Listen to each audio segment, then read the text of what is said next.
राहुल अपनी पत्नी सीमा और अपनी माँ के साथ रहता था।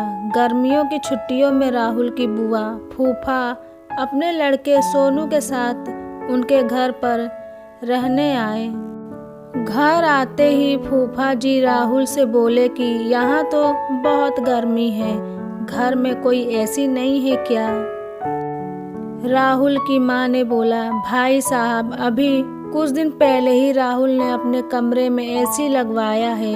यह सुनते ही फूफा जी अपने बेटे से बोले कि सारा सामान राहुल के कमरे में ले गए। राहुल और उनकी पत्नी सीमा चुप रहे क्योंकि उनने सोचा कि कुछ दिनों की तो बात है। इस तरह बुआ फूफा जी को राहुल के घर रहते 1 महीना हो गया।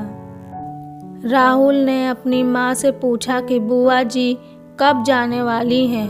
हम कब तक ऐसे ही हॉल में सोकर अपना गुजारा करेंगे? राहुल की माँ बोली, बेटा रिश्तेदारी का मामला है, हम कुछ कह भी तो नहीं सकते। राहुल की पत्नी सीमा बोली, वह सब तो ठीक है, लेकिन उनका छोटा लड़का सोनू सारा दिन घर में उधम करता रहता है। कल तो उसने हमारा नया सोफा बुरी तरह फाड़ डाला। राहुल इस बात पर बहुत गुस्सा हुआ कि नया सोफा फाड़ दिया। वह अपनी पत्नी से बोला, तुम सोनू को ऐसा करने से रोकती क्यों नहीं? सीमा बोली, जब से बुआ फूफा जी आए हैं कुछ कुछ खाने की डिमांड करते हैं, जिससे मेरा और माँ जी का सारा दिन तो रसोई में ही बीत जाता है। राहुल ने कहा कि मैं अभी जाकर फूफा जी से पूछता हूँ कि वह आखिर कब आए। राहुल ने बातों बातों में फूफा जी से कहा कि 1 महीना हो गया है।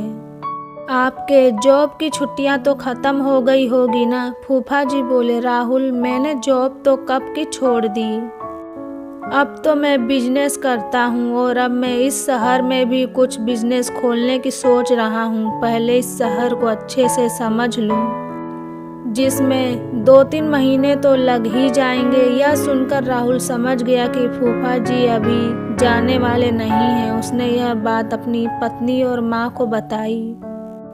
सीमा बोली, जब घी सीधी उंगली से नहीं निकलता तो उंगली टेढ़ी करनी पड़ती है।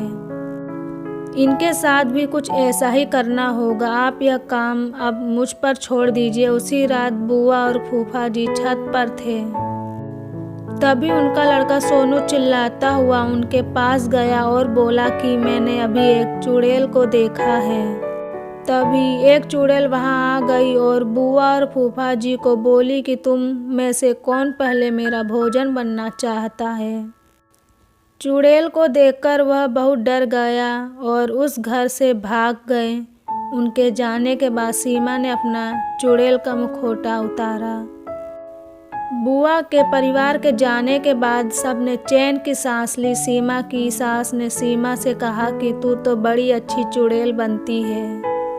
यह कहकर सब हंसने लगे। इस कहानी से हमें यह सीख मिलती है कि हमें किसी भी रिश्ते का गलत फ़ायदा नहीं उठाना चाहिए, जिस तरह बुआ के परिवार ने अपनी रिश्तेदारी का गलत फ़ायदा उठाया और दूसरों को परेशान किया।